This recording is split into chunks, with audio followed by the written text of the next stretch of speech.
자, 강의는 한 5분 정도 있다가 시작하겠습니다.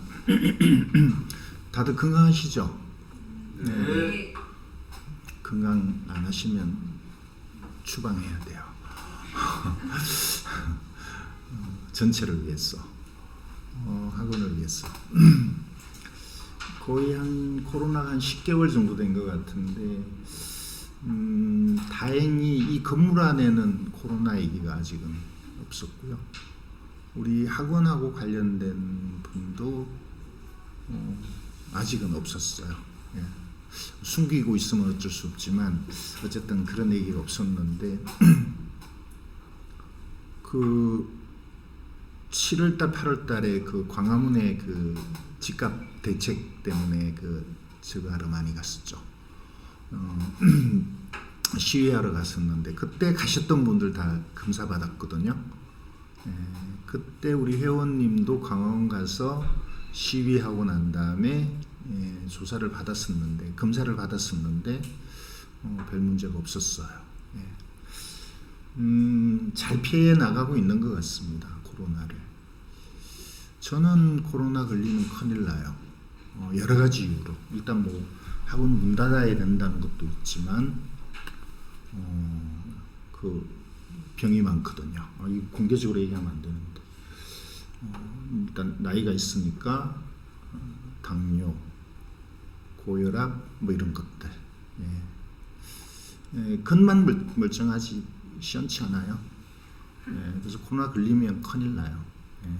꼭 오래 살아야 되겠다는 거는 아니지만 어쨌든 그런 쪽에 걸리고 싶지는 않은.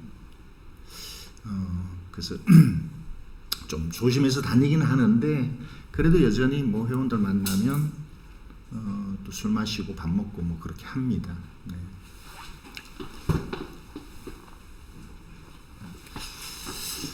어쨌든 조심하셔야 될 것 같고요.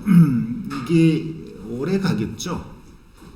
백신 나온다 해도 전 국민이 다 맞을 때까지는 오래 걸릴 것 같고, 우리나라가 백신 개발하는 거는 뭐 내년 가을 정도로 예상하더라고요.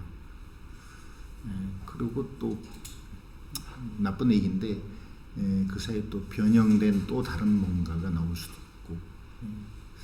그래서 이게 코로나가 처음 시작할 때 이게 일상화가 된다라는 말이 나왔었거든요. 이제 이전으로 돌아갈 수 없다 그랬는데 그게 이제 조금 실감이 돼요. 어쨌든 우리나라는 잘 방어를 하고 있는 것 같습니다. 뭐 미국 같은 데는 난리대요.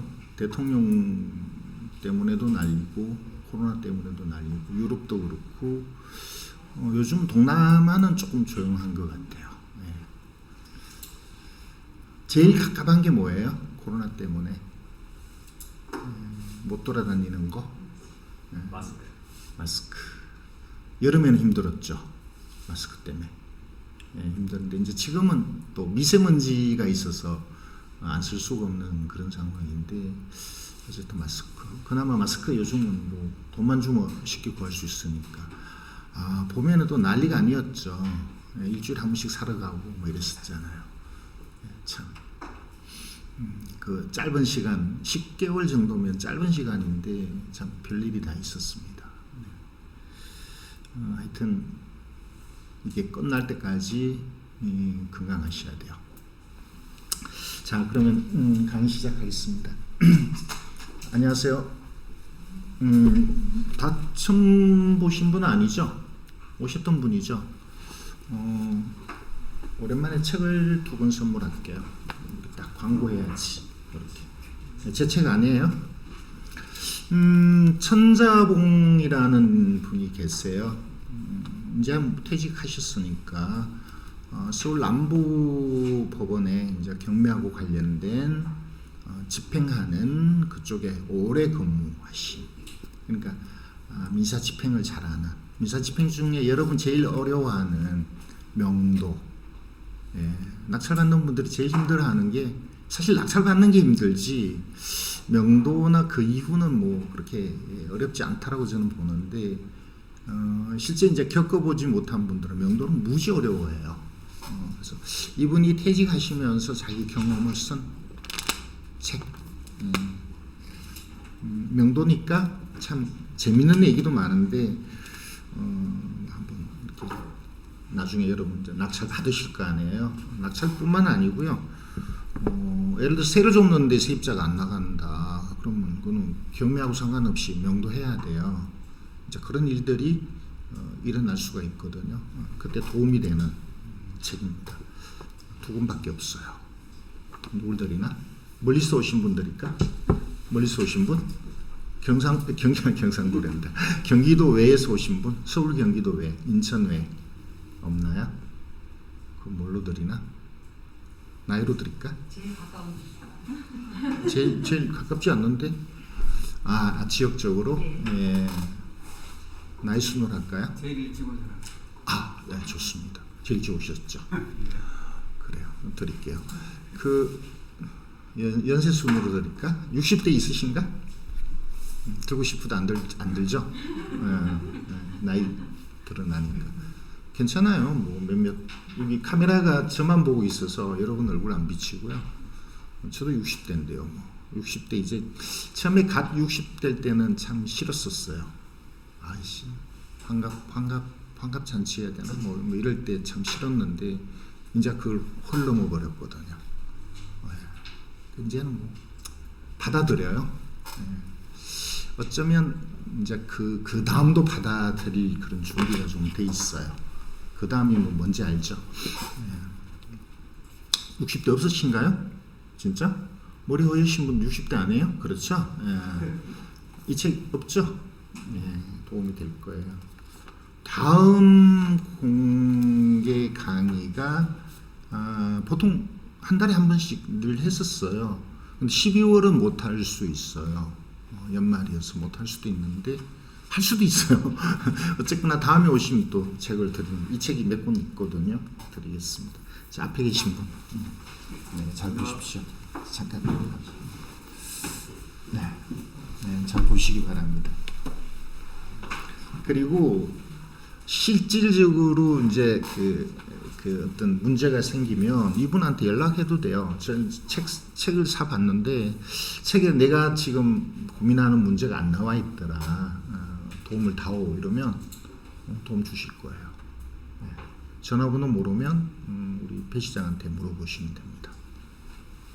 자, 이제 지금부터 강의할게요. 공개 강의의 그 내용이 뭐 다양하게 했었습니다. 특수물건 하는 경우도 있었고, 공매를 한 경우도 있었고, 어떤 특정 권리를 한 때도 있었죠. 뭐 위장 임차인, 유치권 이런 거 하는 적도 있었고, 요즘은 이제 경매가 좀 뭐라 그럴까요? 집값이 너무 올라서 경매 낙찰가도 너무 세서 낙찰받는 게 쉽지가 않은 이런 시점에서 이제 저는 좀 저렴한 물건을 한번 얘기를 해보려고 합니다. 오늘 여러분 드린 자료가 달랑 2페이지밖에 되지는 3페이지죠. 3페이지밖에 안 되지만 어쨌든 저는 여기 여러분에게 얘기할 2페이지 있는 1페이지 아래쪽과 2페이지 있는 이 물건들을 저는 얘기하기 위해서 무지 물건을 찾아서 고르고 한 겁니다. 예를 들어서 서울의 아파트 지금 뭐 여전히 낙찰받아도 괜찮거든요. 실수요자라면.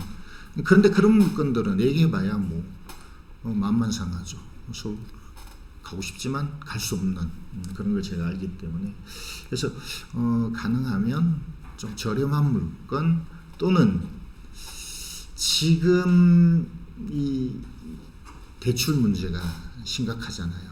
대출하고 세금 문제가 여태까지 여러분 해오던 거하고 이제 다른 상황이 되어버렸습니다. 일단 대출이 안 나올 가능성이 무지 크고 대출 나와도 또 세금 문제 뭐 이런 것들 예를 들어서 2주택 3주택 되면 세금 문제 그 다음에 취득세 문제 이런 게 있어서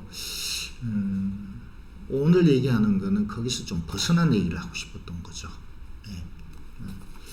예전에 작년까지만 해도 그랬습니다. 우리 학원에서 돈 버신 분들은 참 다양하게 했었어요.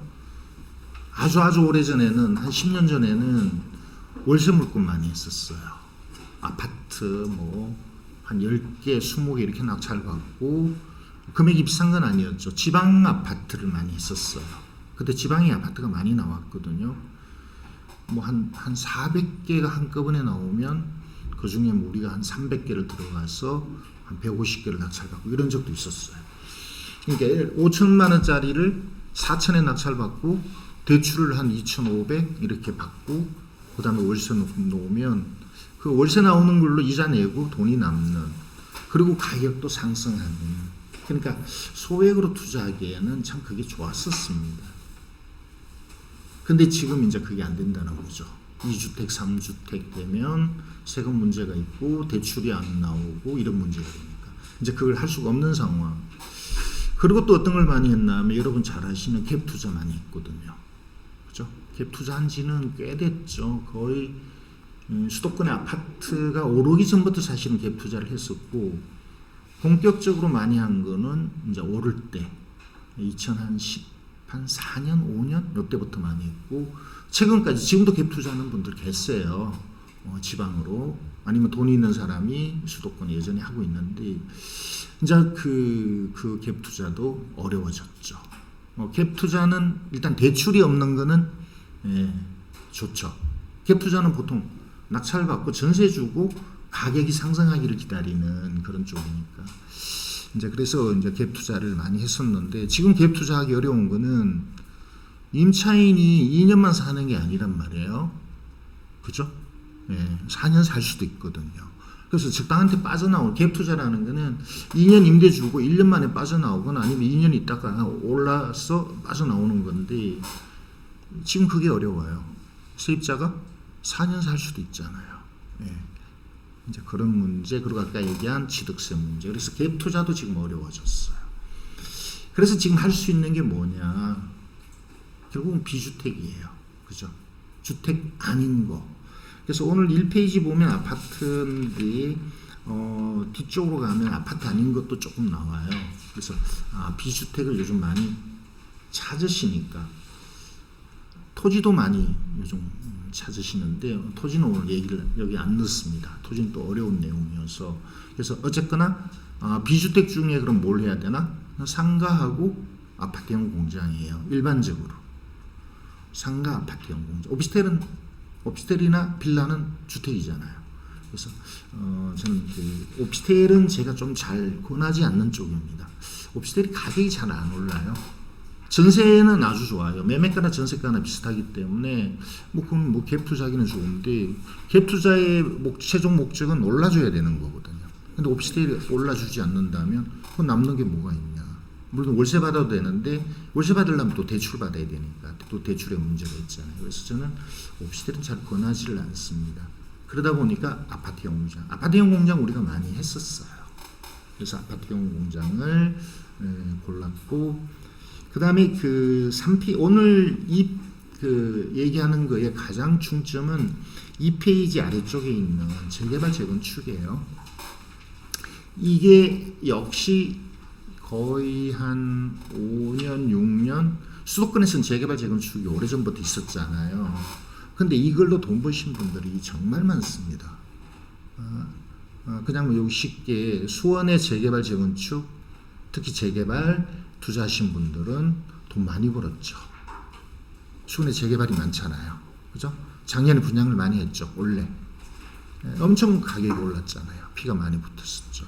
그래서 많이 벌었는데, 이게 주택입니다. 일단 재개발 재건축은 주택일 가능성이 크긴 하지만, 저는 이게 이제 수도권의 재개발 재건축도 물론 관심을 가져야 되지만, 지방의 재개발 재건축 관심을 가져야 된다. 그 다음에 수도권에서도 비싸지 않는 1억 이하의 조그만한 것들에 대한 관심이 필요하다. 이런 제 목표로 물건을 고른 게 2페이지 있는 겁니다. 많이 고르지는 않았습니다. 어쨌든 이걸 어떻게 접근할 건가, 이게 왜 좋은가를 오늘 이제 말씀드리려고 했거든요. 그래서 여러분이 2페이지 있는 재개발 재건축 특히 오늘 신경 써서 들으셔야 되고요. 1페이지 아파트는 여전히 아파트는 관심을 가지시잖아요. 실거주한다 그러면 아파트 관심을 가져야 돼요. 앞으로도 좀 더 오를 거라고 저는 보거든요. 근데 투자로서는 이제 맞지가 않죠. 만약에 대출이 나오거나 뭐 자금에 별 문제가 없다면 하셔도 되는데, 그렇다면 어디를 해야 되나? 물론 뭐 서울 하면 좋습니다. 근데 아까 서울은 미리 얘기한 것처럼 워낙 큰 돈 들어가죠. 뭐 똑똑한 한 채 얘기는 이미 오래전부터 들으셨는데, 이 똑똑한 한 채라는 게 돈 있는 사람의 똑똑한 한 채지, 우리처럼 돈 많지 않은 서민들은 똑똑한 한 채가 되지가 않아요. 그나마 괜찮은 거, 그게 어딜까? 서울의 집값이 정말 많이 올랐습니다. 그죠? 앞으로도 더 오를 거라고 봐요. 그러다 보니까 이 서울에 못 사는 사람이 있죠. 서울에 집이 없어서 살 수 없는 사람도 있지만 돈이 없어서 살 수 없는 사람도 있어요. 그럼 서울에서 밀려나야 되는 사람은 어디로 가나? 그 얘기는 제가 수업 시간에 자주 했었어요. 서울에서 못 사는 사람, 예를 들어서 전세가가 올라서 매매가가 올라서 돈 없으면 밀려날 수밖에 없는데, 그럼 어디로 가나?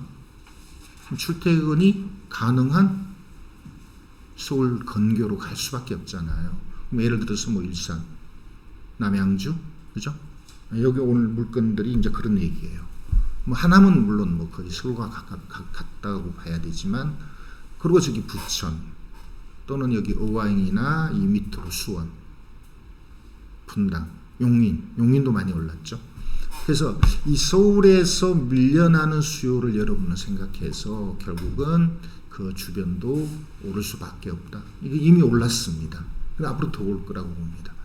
그래서 이제 그런 내용도 좀 말씀을 드려야 될 것 같아서 1페이지에 이제 그런 얘기를 넣었어요. 그래서 1페이지에 최근에 아파트 가격이 오른 데가 서울 외에는 어딘가, 앞으로 더 오를 건가, 왜 올랐을까, 이 물건들이 별 문제가 없나, 이제 이런 것들을 좀 살피고, 그 다음에 다음 페이지로 넘어가서 아파트 공장, 임대 수익이죠. 이거는 대출이 잘 나오기 때문에 이거를 골랐고요. 그 다음에 세 번째는 이제 재건축 재개발, 좀 적은 돈으로 여러분이 한 건 할 수 있는 거는 이제 지금은 이것밖에, 이게 가장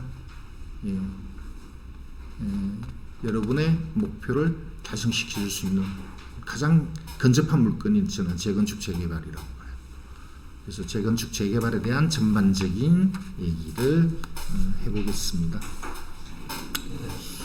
자, 그러면 물건을 하나씩 보면서 얘기를 할게요. 우리 학원에 처음 오신 분 있나요? 처음 오신 분? 몇 분 계시네? 뭘 처음 오신 거 아니죠? 한 10번도 더 봤는데 처음 오셨다 그래.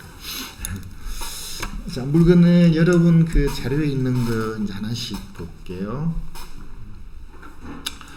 첫 번째 나오는 물건이 남양주 호평동이에요.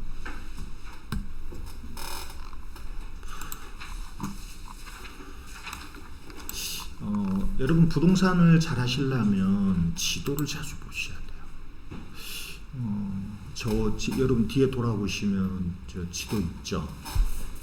저 그 국민중개사 사무실 가면 걸려 있는 저런 거는 비싸요. 저런 걸 집에다 걸어놓으면 아마 걸리적 걸 거예요. 그렇게 인테리어 느낌 나타나는 것도 아닌데, 저런 거를 사이즈 적은 종류로 인쇄된 게 있어요. 예를 들어서 그 오른쪽에 그 책 사진이 있잖아요. 그런 정도의 사이즈의 옆으로 눕힌, 가로로 눕힌 수도권 지도 얼마 안 할 거예요. 한 10,000원? 한 20,000원 이내예요. 그거 하나 사서 집에 그 컴퓨터는 그 뒤에다가 아니면 쉽게 볼 수 있게 좀 붙여놓고 자꾸 지도를 보셔야 돼요. 지도 계속 보셔야 돼요. 눈에 익을 정도. 네. 그게 부동산 하는 사람이 돈 벌기 위한 첫 번째 전 조건이라고 합니다. 지도. 네. 자, 그래서 이 지도를 한번 볼게요. 지금 얘기하려고 하는 남양주 호평이나 그 아래쪽의 평내나 아니면 그 앞에 제가 얘기한 수도권 변두리가 어디가 오르는지를 어떻게 판단할 건지에 대한 얘기를 한번 해볼게요. 서울이죠? 이전에 이제 서울이 가장 좋았습니다.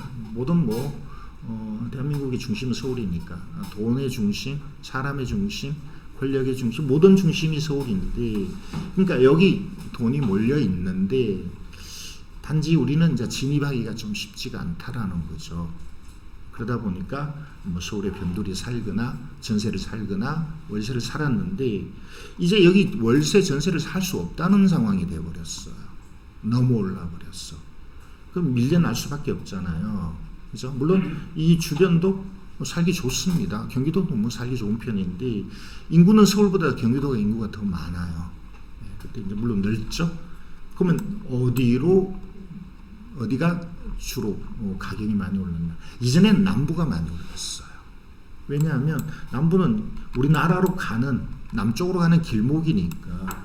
그래서 성남이나 안양이나 수원이나 밑으로 천안까지 이쪽이 가격들이 다 좋았고 꾸준히 올랐어요. 부동산 가격이 수도권에 오른다 그러면 서울과 이 남쪽을 얘기했었어요. 거기 이제 용인도 포함되겠죠. 예, 그랬었는데 거기에 반해서 북부는 왜 안 올랐나? 여기는 더 이상 갈 데가 없어요.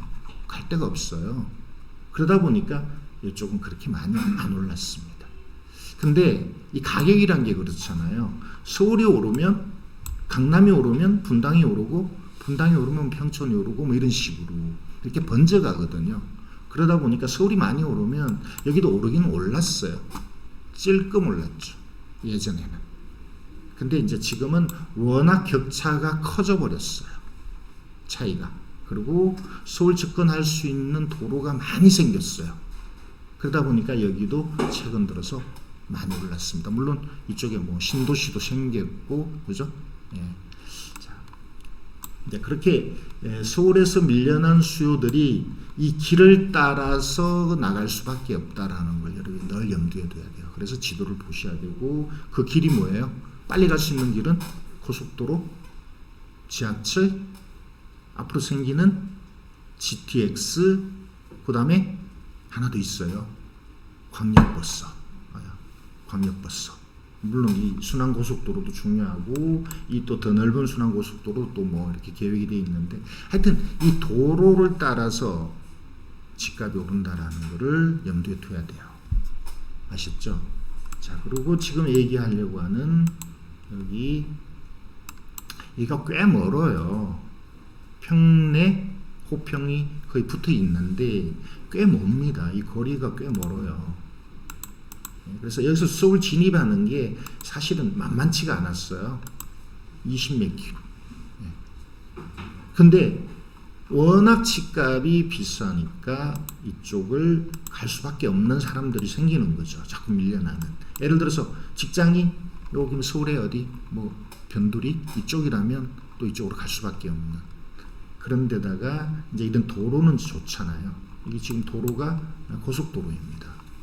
물론 여기는 춘천 가는 고속도로가 있고 여기는 여기까지 가는 평내 호평까지 가는 고속도로가 있고 여기 자동차 전용 도로도 있어요. 이렇게 전용 도로. 태교원 쪽으로 해서 가는. 그리고 철도도 있죠. 그래서 여기가 사실 이렇게 조금 끊겨 있지만 서울 출퇴 여기 사는 사람들은 공기가 좋아서 여기 사는 게 아니에요. 어쨌든 돈이 없지만 여기가 신도시였거든요. 지금은 신도시라고 하기가 어려워요. 한 15년 됐으니까. 근데 어쨌든 15년이면 아주 오래된 건 아니거든요. 그러면서 교통이 좋고 비교적 저렴했어요. 그러니까 꾸준히 오른 거죠. 꾸준히 올랐습니다. 아셨죠? 그리고 서울의 영향으로 거리가 멀어질수록 서울의 영향이 이제 덜해지고 가격도 덜해지지만 어쨌든 접근성이 좋으면 그만큼 영향을 많이 받거든요. 그래서 꾸준히 가격이 올랐습니다. 한번 볼게요. 얼마나 올랐는지. 2020년 사건이면 원래 감정한 거예요. 그죠? 원래 4월 달에 감정했는데 가장 쉽게 가격을 변화를 한번 볼게요. 구독션에서 이 차트를 누르면 그래퍼가 나오는데 이게 그냥 이렇게 꾸준했어요. 참 안정적으로 갔죠. 예, 여러분은 안정적인 거 좋아하진 않지만 안정적으로 갔어요. 그죠? 떨어지진 않았잖아요. 초기에 좀 떨어진 거. 이때는 뭐 2012년은 다 떨어졌으니까. 그리고 12년 이후부터는 꾸준히 조금씩 상승했었어요. 그리고 전세도 이 전세가 받쳐주는 거는 어쨌든 살기가 나쁘지 않다라는 걸 의미해요.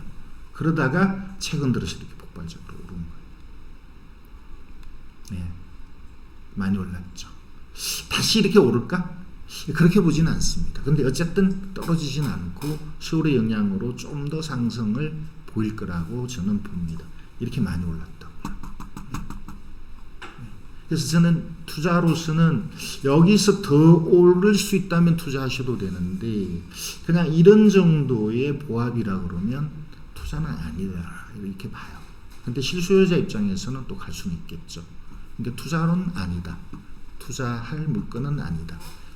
싸게 살 수 있으면 해도 돼요. 싸게 살 수 있을까 한번 볼까요?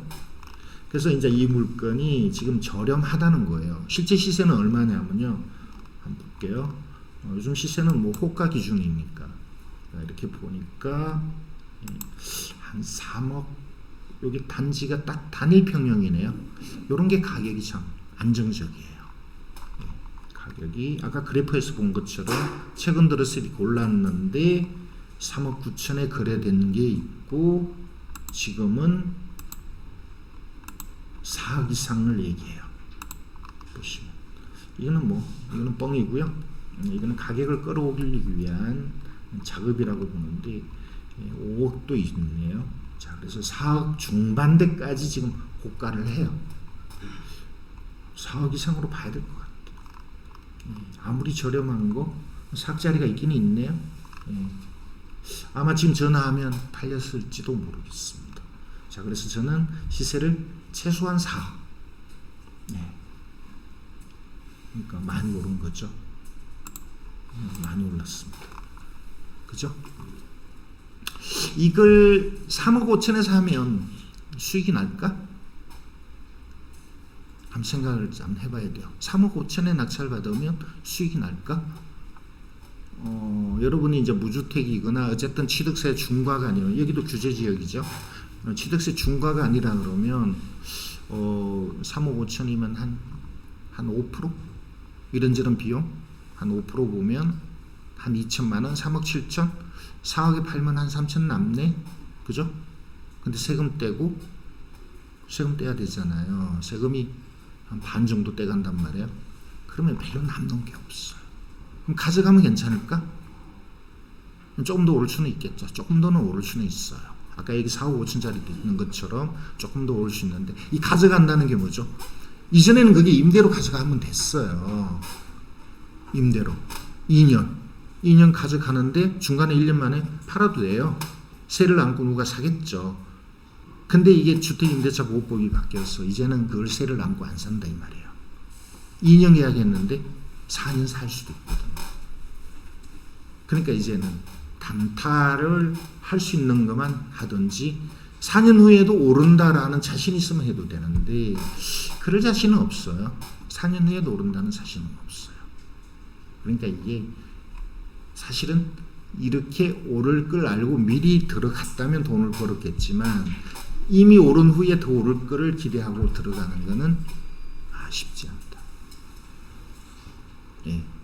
근데 실수요자는 해도 되겠죠. 실수요자가 하는 데 있어서는 문제는 없어요. 집주인이 산다, 뭐 등기부 깨끗하다, 그죠? 그런데 여기서 하나 제가 여러분한테 말씀드릴 게 뭐냐면 최근 들어서 거래가 무지 많았다라는 게 중요합니다. 이게 어떤 의미냐면 한번 볼까요? 4년 동안 16, 17, 18, 5년이죠. 5년 동안 290건 정도가 거래됐어요. 그럼 평균 한 60건 거래된 거죠. 그죠?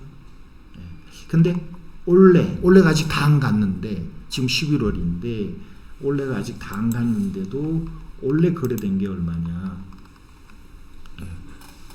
제가 볼 때 연말까지 한 8, 90건 거래될 것 같아요. 그러니까 평균 60건보다 훨씬 거래가 많이 된 거예요. 이게 사고 파는 게 빈번한 집이 올라요. 일반적으로.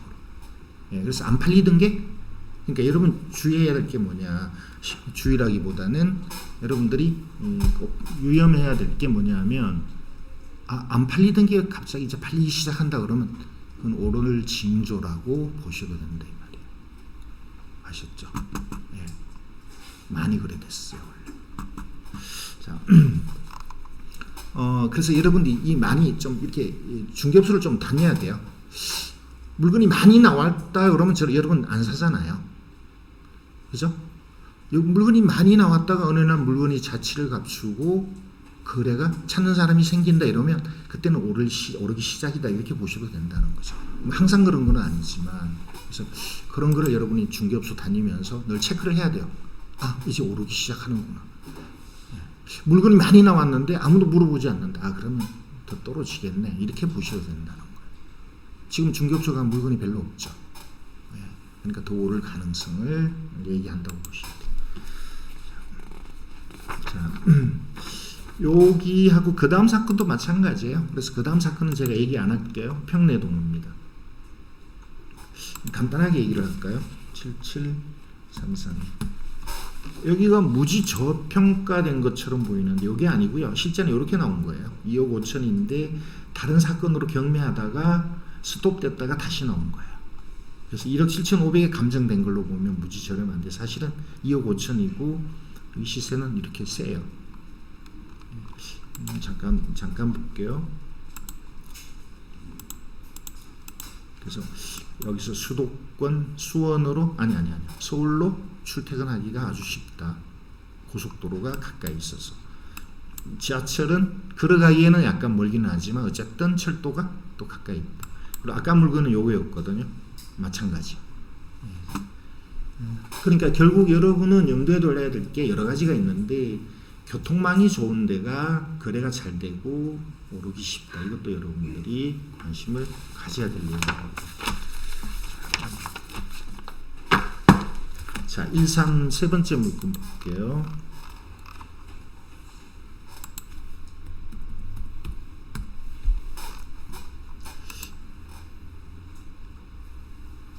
어, 60평방 2억 5천인데 많이 떨어졌죠. 위험한 문제가 있어요. 많이 떨어진 게 좋은 게 아니에요. 위험한 거예요. 그거는 2억 2,500짜리 대항력 있는 임차인이 있어서 그런 거고, 결국 이거는 2억 2,500 이하로 살 수가 없어요. 요거를 2억 5천에 경매하는 요 시점의 시세는 요 정도였어요. 2억 5천. 2억 5천짜리를 2억 3천에 사야 되잖아요. 이런저런 비용을 고려해서.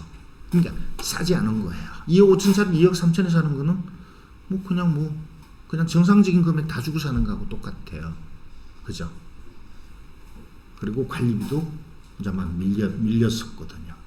이 관리비가 왜 밀리나? 세입자가 있는데 이사를 간 거예요. 돈을 못 받고 이사를 갔어요. 그러니까 임차권 등기를 해놓은 거죠. 이사 가버리면 세입자가 관리비를 낼 의무가 없어요. 그럼 이건 누가 내야 되나? 집주인이. 근데 집주인이 경매를 당하니까 안 내겠죠. 못 내겠죠. 결국은 여러분이. 그죠? 그러니까 2억 3천의 낙찰을 받으면 요거는 해결되는데 또 이런 문제가 있다 이 말이에요. 그래서 이게 낙찰이 안 됐는데 떨어졌는데 이 떨어지는 게 의미가 없어요. 어차피 2억 3천에 사야 돼요. 그랬는데 이제 올랐단 말이에요. 최근 들어서 일산이 사실 딱히 오를 이유는 없었어요. 근데 서울이 오르니까 이쪽도 오르는 이제 그런 쪽. 수도권이 다 올랐잖아요. 그러니까 지금 여기 시세가 한 3억 한단 말이에요. 그러면 2억 3천에 사도 되거든요. 그렇지 않나요? 그죠? 이거를 1억 2,300이라고 1억 2,500에 살 이유가 없어요. 그럼 떨어질 수도 있어요. 어차피 1억 2,500에 낙찰 받으면 한 1억 모자라는 걸 물어줘야 돼요. 그러니까 1억 2,500에 들어갈 게 아니고 1억 더 써서 2억 2,500, 2억 3천에 들어가면 물어주는 게 없으니까. 근데 그렇게 들어가도 이제 가격이 올라서 문제가 저렴하게 사는 게 될 수도 있다 이 말이에요. 상황이 바뀌었다는 거죠. 근데 전세를 제가 알아보니까 전세가 한 2억 한 2, 3천 해요. 그래서 이거 낙찰 받으면 말 그대로 무피 투자는 돼요. 그죠? 갭 투자가 되는 거죠.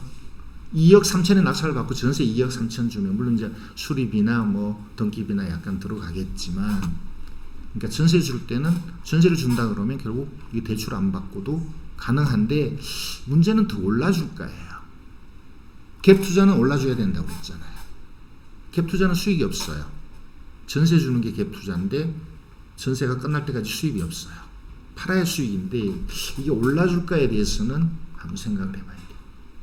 물론 나중에 팔 때 3억에 팔 수 있으면 괜찮아요. 그죠? 지금 시세가 3억 정도 해요. 자, 너무 오래된 아파트다. 94년.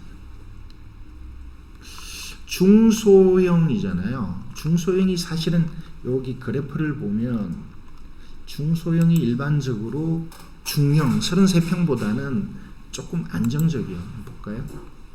상승세가 중형보다는 중소형이 조금 이렇게 오를 때 가파르게 올라요. 이거 한번 볼까요? 조금 덜 가파르죠?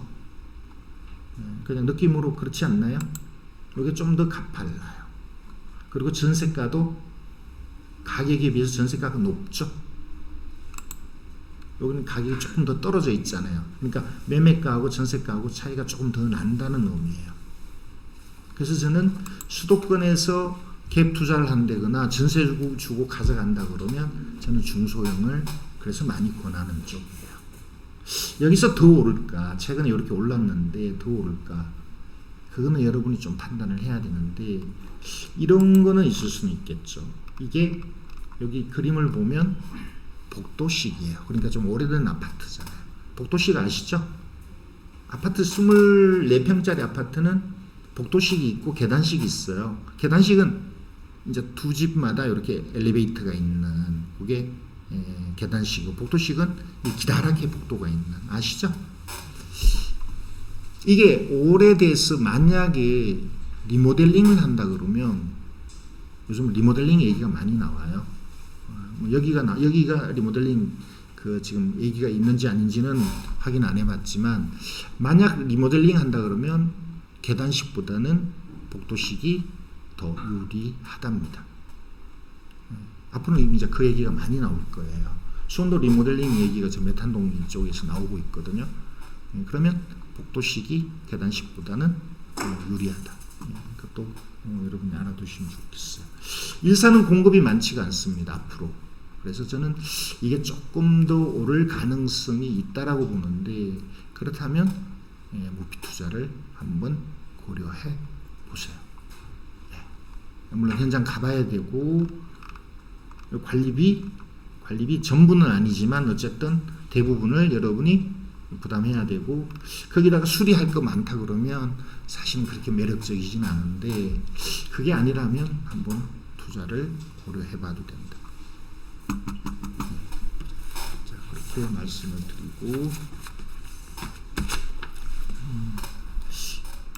하남의 신축 아파트인데요. 자, 이거는 추천 아니고요. 실수요자면 관심을 가지셔도 되겠지만 추천은 아니고, 층은 그냥 그렇죠. 층이 3층인데 요 앞 요 동이더라고요. 그러면 이게 4호면 여러분 이런 것까지 생각하셔야 돼요. 207동에 1, 2, 3, 4니까 이렇게 보겠죠. 이렇게. 그러니까 여기 아파트가 없으니까 뭐 3층이어도 뭐 그렇게 뭐 답답하진 않다 뭐 이렇게 생각할 수 있는데, 여기도 아파트가 두루네요. 물론 여기 도로가 있긴 합니다만 아파트가 이렇게 두루는 걸로 돼 있어요. 답답 안 하다고 생각했는데 답답할 수도 있겠네요. 자, 어쨌든 신축 아파트인데 참 그렇게 많이 올랐습니다.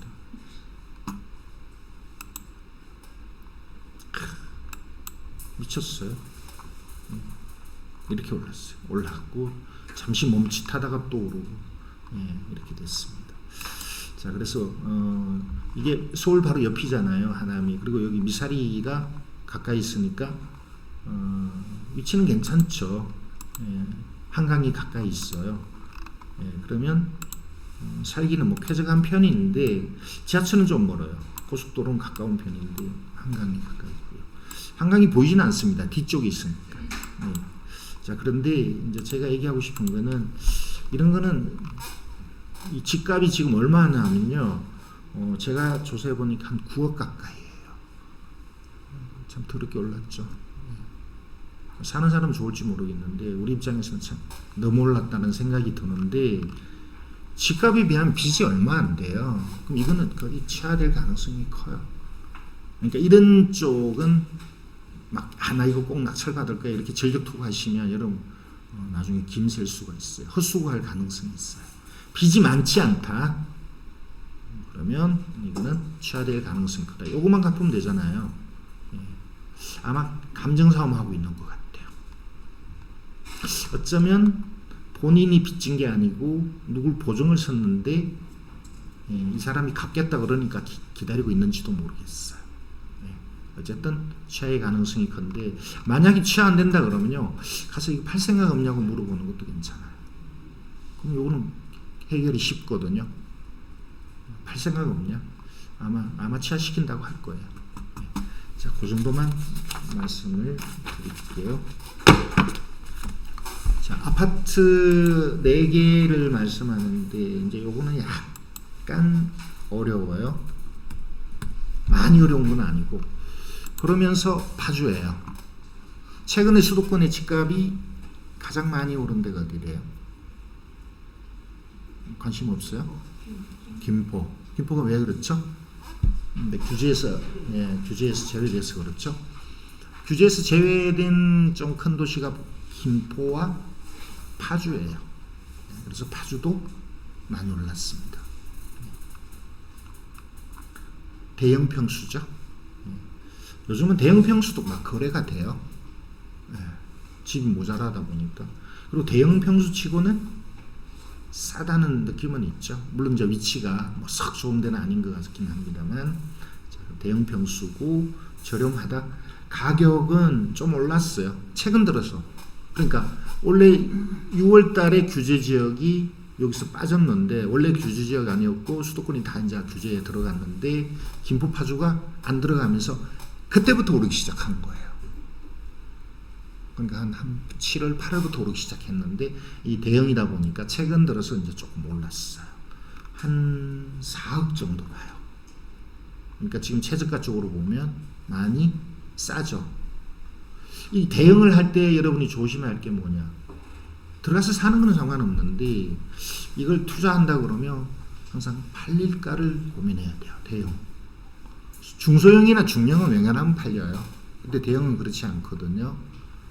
근데 여기 있는 제가 한번 보니까 대형도 거래가 좀 되더라고요. 그래서 저는 팔릴 거라고 봅니다. 자, 여기 누가 사나? 청 괜찮죠? 단지도 크고 지도도 잠깐 볼까요?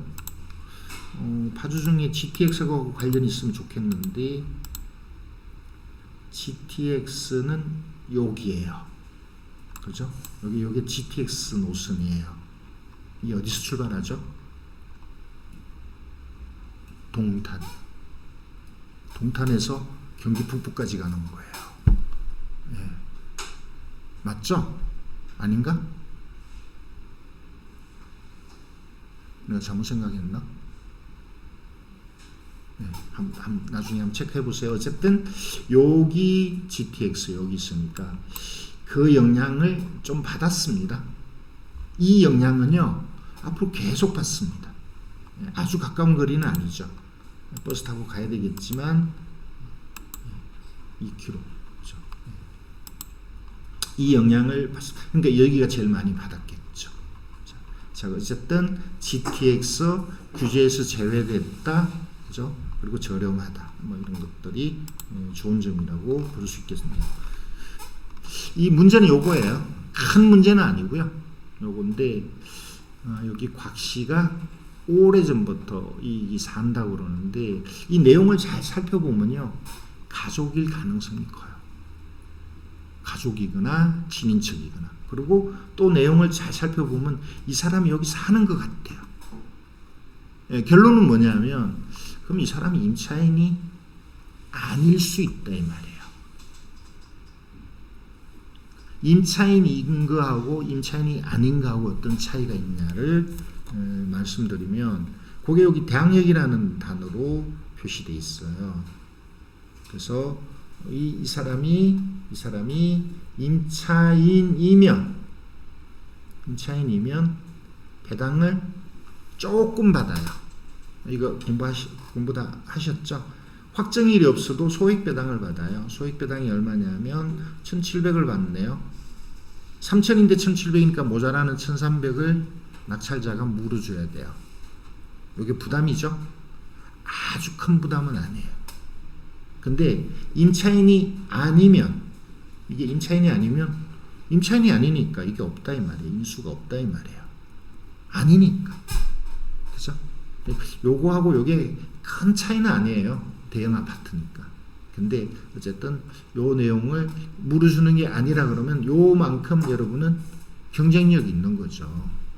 이익이 더 커지거나 그래서 입찰가를 좀 더 쓸 수도 있잖아요. 네. 자, 그 내용을 한번 조사해 볼 필요가 있다라고 생각해요. 그리고 시세는 4억 정도. 지금 요게 가짜일 가능성을 왜 보냐면요. 요때 요 대출 받을 때 이 사람이 박 씨가 들어왔어요. 요 아파트에 들어왔다는 기록이 있어요. 그리고 여기도 보면 채무자 박 씨와 임차인 곽 씨가 각각 전입돼 있다라고 나와 있어요. 아파트에 세입자고 주인하고 같이 산다? 예, 말이 안 되죠. 그것도 12년부터 이 적은 금액에. 그래서 저는 임차인이 아닐 가능성이 크다라고 보는 거예요. 그러니까 임차인이면 대항력이 있기 때문에 물어줘야 되고 임차인이 아니면 안 물어준다. 그 말씀을 드릴게요.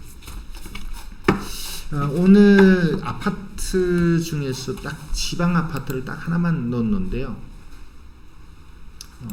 예전에 우리가 많이 작년까지만 해도 많이 투자하던 방식이 이런 거였어요. 자, 아파트가 많이 나왔죠. 9개, 10개 나왔고요.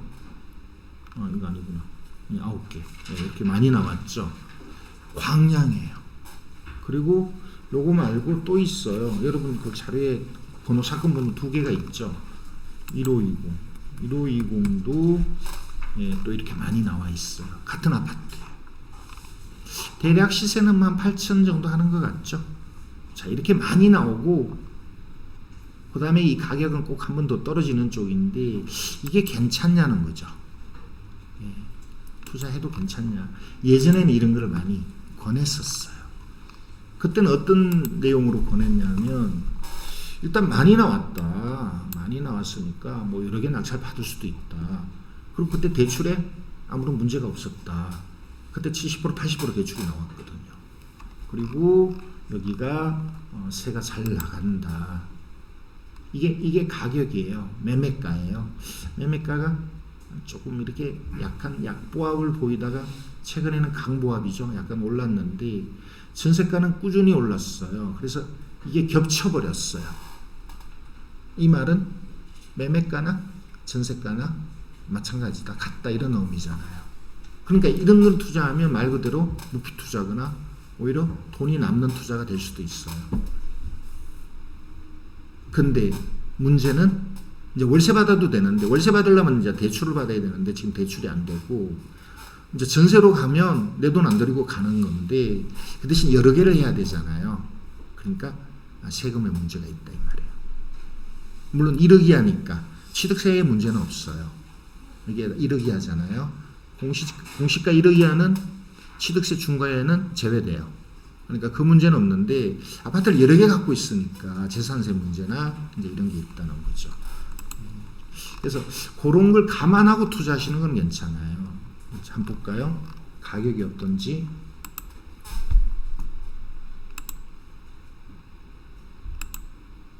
가격. 지금 60평방이거든요. 여기 60평방이에요. 어쨌든 꾸준히 좀 올랐죠? 매매가가. 들쭉날쭉 하는데 대략 평균적으로 보면 아마 수리하고 수리 안 하고의 차이일 거예요. 한 8천으로 보면 되지 않을까. 그죠? 8천. 근데 이게 매매가고요. 그럼 전세는? 전세도 거의 비슷해요. 9천도 있어요. 비슷해요. 그러니까 매매하고 전세가 거의 같다는 거고, 월세를 놓으면 한 45만 원 받는다 이렇게 나오거든요. 500에 40. 그죠?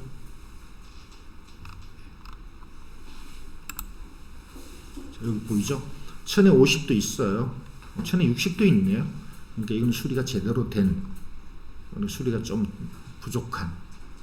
그래서 여러분 이제 보수적으로 한 1000에 40 또는 500에 45 뭐 이렇게 보면 될 것 같아요. 그냥 계산을 한번 해볼게요. 그럼 이걸로 어떻게 수익을 내나? 잠시 한번 계산을 한번 해볼게요. 이건 낙찰된 사례가 많습니다. 이건 경매가 많이 나왔었어요. 이전에도.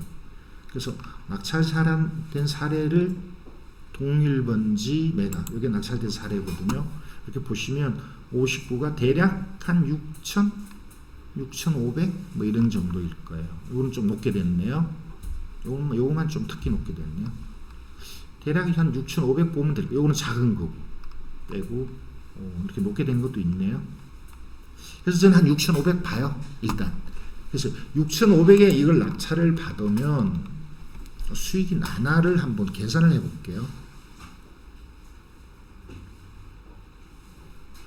자, 6,500에 낙찰을 받았습니다. 추가 비용이 들어가죠. 이게 낙찰가고요. 추가 비용이 뭐 들어가요? 등기비? 등기비가 1%예요. 이거는 다주택이라도 공시가가 1억이 안 되니까 1%. 물론 법인으로 하면 안 돼요. 1%면 얼마 되나요? 65만, 한 100만 원에서 한 150 들 거예요. 그거 외에 이런저런 비용. 150. 수리 얼마 할까? 한 250? 모르겠어요. 수리, 요거는 뭐 거의 기본적인 수리. 명도 비용은 안 된다라고 봐요. 그러면 한 300이니까 총 6,800 정도가 들어가는데, 이걸 만약에 전세를 놓으면 대출을 안 받아야 되죠? 그리고 전세 얼마에 놓나? 아까 대략 한 7,500이다 이 말이야. 그죠? 그러니까 이거는 내 돈 안 들이고 이게 갖고 갈 수 있는데, 결국 나중에 수익은 이건 팔아야 돼요. 그러니까 지금 시세를 제가 8,000 받잖아요. 그러니까 나중에 요 차익이 수익이죠. 내 돈 안 들이고 갖고 가는 여기 수익이라고 볼 수 있습니다. 월세를 가면 대출을 받아야 돼요. 그죠? 대출이 만약에 대출 받는데 문제가 없다면 저는 한 4,500 정도가 나오지 않을까. 그럼 여기 이자가 한 9만 원 정도 나올 거예요. 이자 무지 사요, 요즘. 9만 원밖에 안 나와요. 임대는 아까 얼마였나요? 1000에 40에 놓을까요? 1000에 40. 그러면 그러니까 5,500이 회수되니까 1,300 투자했죠? 그래서 32자를 내고 31만 원. 그리고 나중에 2년 후에 8,000에 팔 수 있다면 수익률이 나쁘지 않아요. 자, 그런데 이제 이렇게 할 수 있는 사람이 아무나 할 수 있는 게 아니고, 그죠? 지방까지 가서 한 개 낙찰 받으면 안 되는 게 여러 개를 낙찰 받아야 되고, 자금력이 일시적으로 자금력이 돼야 돼요. 전세 놓을 때까지. 이렇게 가면 전세 놓을 때까지 돈이 있어야 되고, 전세 안 놓고 월세 쪽으로 간다면 대출을 받아야 되잖아요. 그러니까 대출을 못 받는 사람은 이걸 하기가 어렵다는 거죠. 대출. 그러니까 그런 대출이 나오는지 이런 거를 좀 알아보고 하셔야 되는데, 여러 개 했을 때는 또 대출이 요즘 문제가 될 수도 있어요. 그런 걸 알아보고 가장 중요한 게 뭘까요? 요거 지금 말씀드린 것도 다 중요하지만 가장 실제 더 중요한 거는 나중에 8천 이상에 팔 수 있을까? 만약에 떨어진다면 손해볼 수도 있어요. 그러니까 좀 더 올라서 한 8,500에 팔 수 있을까? 자, 이런 거를 좀 판단해야 될 것 같습니다. 예를 들어서 2년 후에 여기 가격이 상승된 걸 조금 전에 보여드렸잖아요. 저는 지금 최근에 7,200이었네요. 그리고 아까 그 다른 거 보여드릴 때 제가 한 8,000까지 거래된 거를 8,000 이상이 거래된 것도 보여드렸거든요. 수리 제대로 하면 9,000까지도 받을 수 있다라는 거예요. 그런 거를 한번 체크해 보시고요. 자, 여기도 한번 볼게요. 원래 거래된 거. 원래 거래된 거 볼게요. 거래는 잘 돼요. 거래는 잘 되고 평균요래요. 그러니까 높게 된 것도 있고요. 저렴하게 된 것도 많네요. 이거 보면 8,000에 맞나요? 8,000에 팔기가 쉽지 않겠다는 게 나오네요. 그죠? 자, 여러분이 이 물건을 하고 싶다 그러면 조사를 좀 하셔야 될 것 같습니다. 자, 지금까지 말씀드린 게 아파트였는데 아파트 별로 관심이 없죠. 관심이 없다기보다는 하기가 어려운 상황. 어쨌든 거기서 뭔가를 만들어 봐야 돼요. 자, 그러면 지금부터는 아파트가 아닌 대출이 나오면서 월세가 나오는 아파트형 공장을 조금 얘기를 한번 해볼게요. 아파트형 공장은 뭐 제가 요 근래 자주 얘기하는 거라서 아파트형 공장이 뭔지는 아시죠? 한번 볼게요. 이렇게 찾으시면 돼요. 그냥 아파트형 공장 이렇게 찾으시면 돼요. 아파트형 공장. 그러면 현재 경매 진행 중인 게 한 50개가 나옵니다.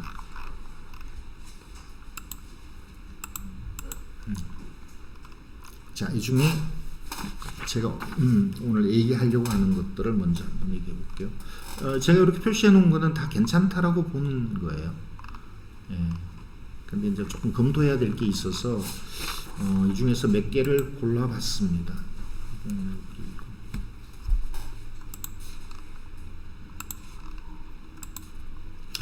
아파트형 공장은 어떤 내용이 중요할까요? 일단 세가 나가느냐가 중요해요. 이 목적이 내가 들어가서 뭐 제조를 한다거나 뭔가를 회사를 운영한다 그러면 본인 목적에 맞게 사면 되는데 그게 아니고 여러분 입장에서는 세 놓는 거잖아요. 그러니까 세가 잘 나갈까가 제일 중요해요. 세가 잘 나갈까? 물론 그게 내가 투자하는 금액 대비해서 수익률이 괜찮느냐도 중요하겠죠. 거기서 이제 조금 멀리 보면 나중에 올라줄까 이런 거겠죠.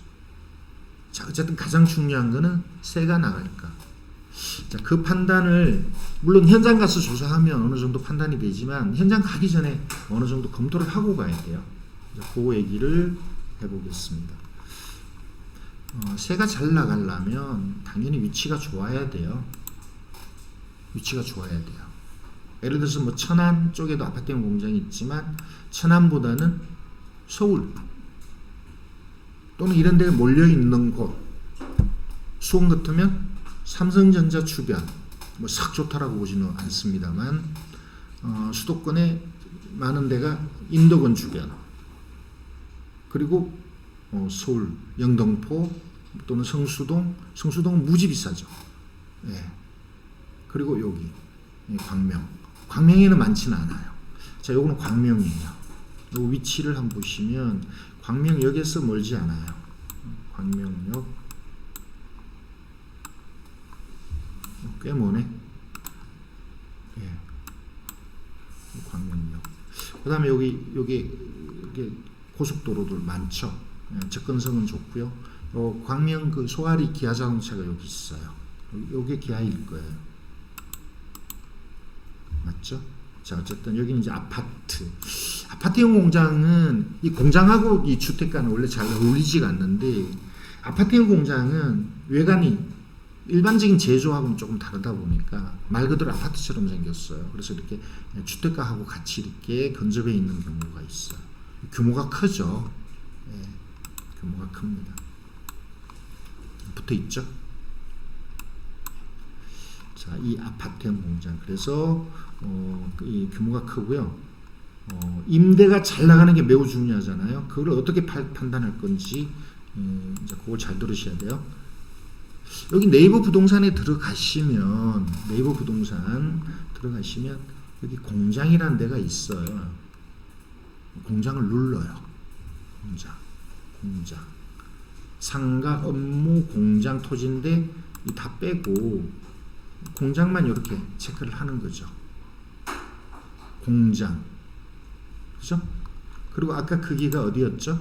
경기도 광명시 소화동이에요.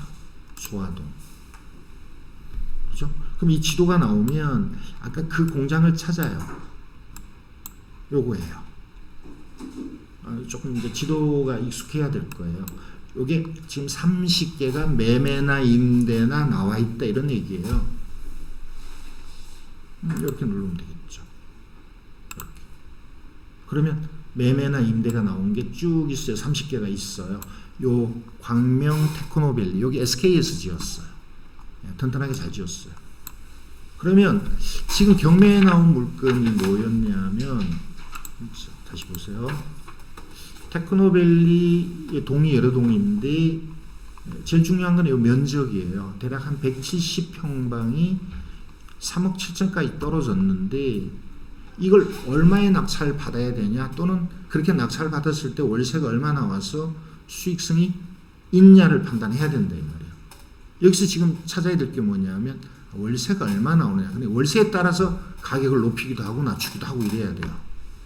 그래서 아까 조금 전에 보여드렸던 여기서 이게 면적이 170이었잖아요. 169.9 뭐 이렇게 되는데 이 면적을 그걸 찾아야 돼요.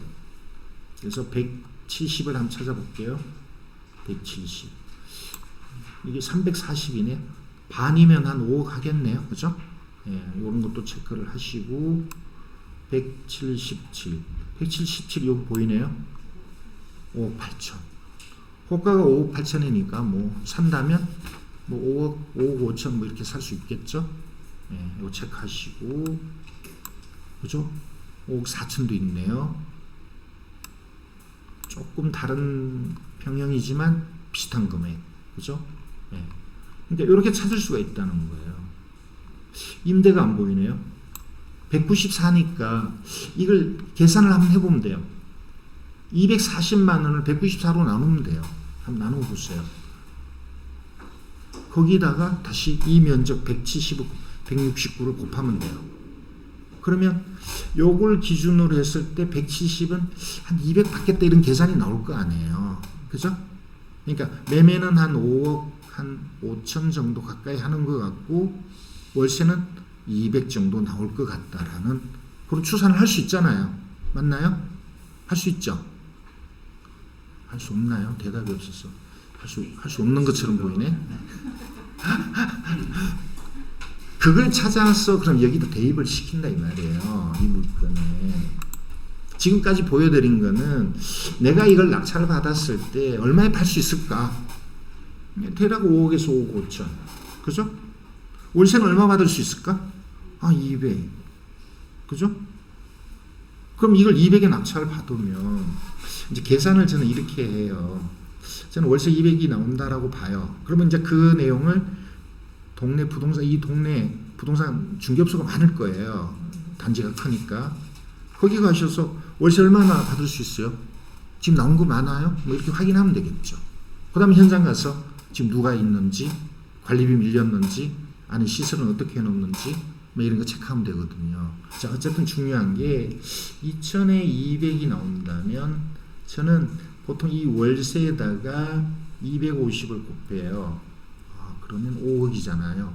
이거는 그럼 5억짜리 물건이다 이런 정도로 추산하는 거예요. 추산. 250을 곱해요. 왜 곱하냐? 그거는 그냥 제 경험상 그래요. 월세가 100 나오면 이거는 2억 5천짜리 정도의 물건이다 이렇게 본다고요. 300을 곱하는 사람도 있어요. 자, 어쨌든 그게 지금 5억짜리니까 지금 3억 7천이면 입찰해도 되는 거잖아요.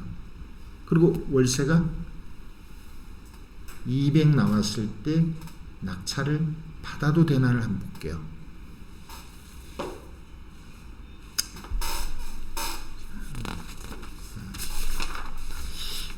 그거를 얘기하기 전에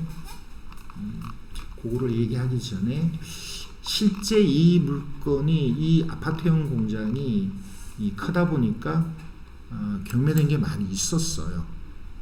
그죠? 많이 있었어요. 최근에도 있었죠. 근데 이렇게 높게 낙찰돼요. 신권에 낙찰될 정도로 여기가 인기가 있어요. 근데 지금 우리가 보는 건 한번 떨어졌단 말이에요.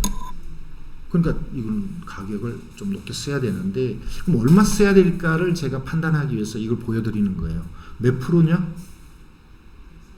100% 넘어가네. 근데 한번 떨어졌는데 100% 쓰고 싶지는 않잖아요. 그죠? 이거를 얼마 쓸까를 판단하는 걸 두 가지로 찾아요. 몇 프로에 낙찰됐냐도 있지만 이게 평방 메타당 얼마에 낙찰됐나도 있어요. 9억 1,800을 요 면적으로 나누면 어떤 수치가 나와요. 그러면 평방 메타당 322만 원에 낙찰됐다. 이런 수치가 나와요. 꼭 각각 계산할 수가 있어요. 3억 9,200에 낙찰됐는데 125로 나누면 313 이렇게 비슷한 수치를 보여줘요. 그 평균이 얼마냐? 317만 원이에요. 여기서 찾을 수 있는 게 뭐냐? 몇 프로에 낙찰됐다와 평방 메타당 얼마에 낙찰됐다가 있다 이 말이야. 그럼 나도 그 정도 써야 돼요. 입찰을 할 때. 그래서 다시 얘기해 볼게요. 자, 이 물건이 지금 찾아보니까 몇 프로에 이게 5억 2,900이잖아요.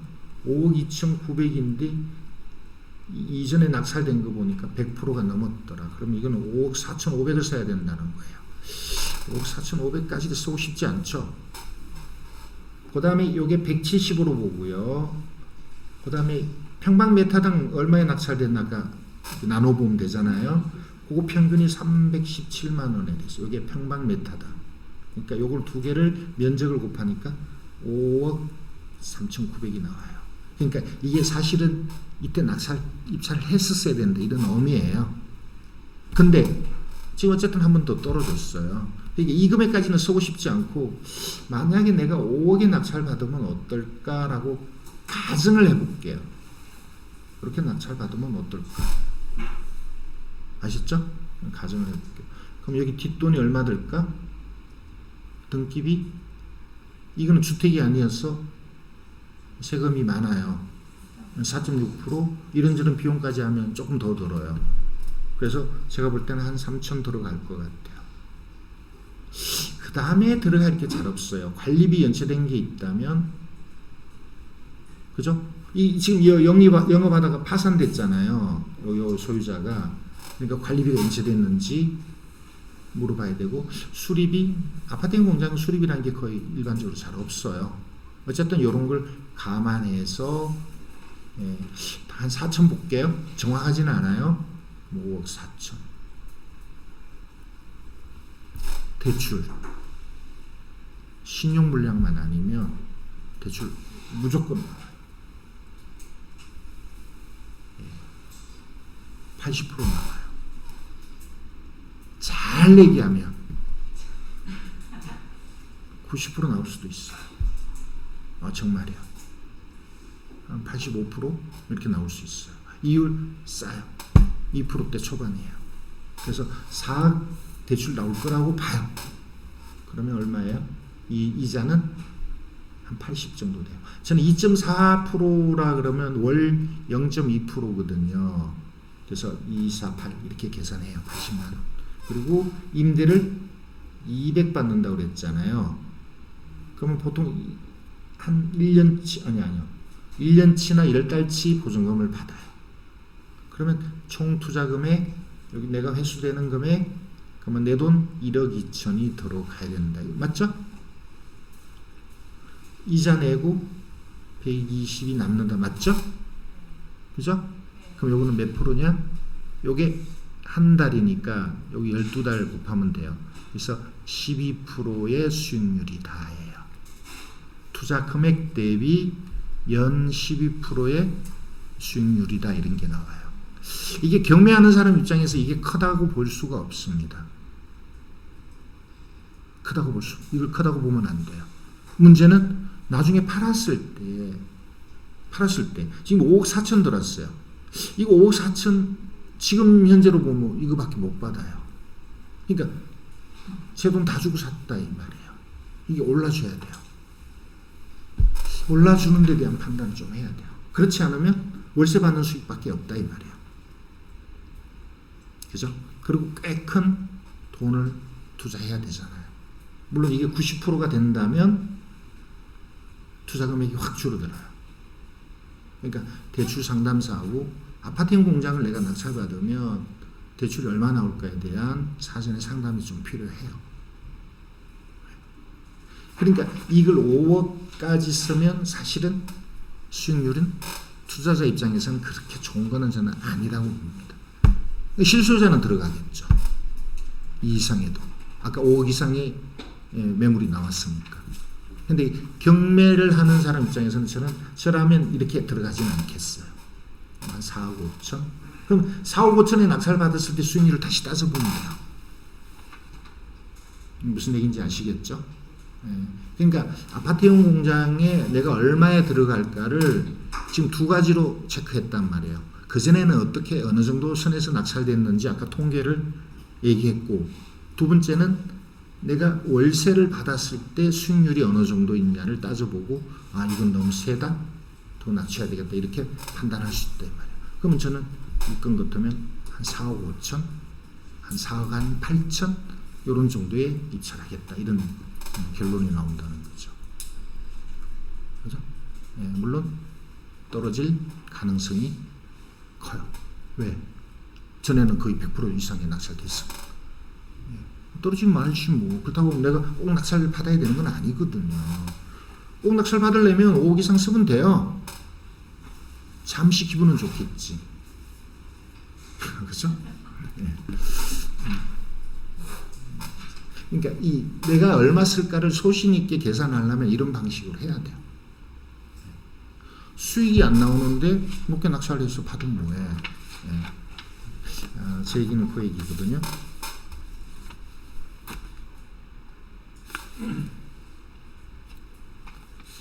쉬었다 해야 되겠네.